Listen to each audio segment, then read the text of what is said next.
కార్తీక మాసంలో శుక్లపక్షంలో వచ్చేటటువంటి ఏకాదశి ఉద్దాన ఏకాదశి అని అంటారు. అంటే శ్రీ మహావిష్ణువు ఆషాఢ మాసంలో శుక్లపక్షంలో యోగనిద్రలోకి వెళ్ళినప్పుడు తిరిగి ఈ కార్తీక మాసంలో శుక్లపక్షంలో యోగనిద్ర నుంచి లేవటాన్నే దీన్ని ఉద్దాన ఏకాదశి అనే పేరుతో, ప్రబోధిని ఏకాదశి అనే పేరుతో దీన్ని పిలుస్తారు.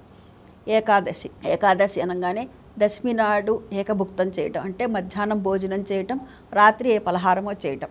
ఇక తర్వాత ఏకాదశికి పూర్తిగా ఉపవాసం ఉండటం.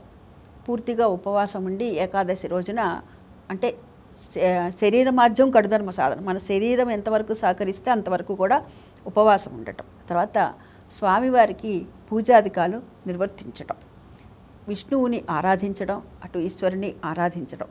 మనం ఏది చేసినా కానీ ఒక్కటే గుర్తుపెట్టుకోవాలండి, కార్తీక మాసంలో కార్తీక దామోదర ప్రీత్యర్థం అనేటటువంటి మాటని మనం అనుకుంటూ ఉండాలి. ఈ విధంగా చేయటం వల్ల హరిహరుల యొక్క మాసం కాబట్టి ఇది ఆ హరిహరుల యొక్క అనుగ్రహం మనకి కలిగి తీరుతుంది.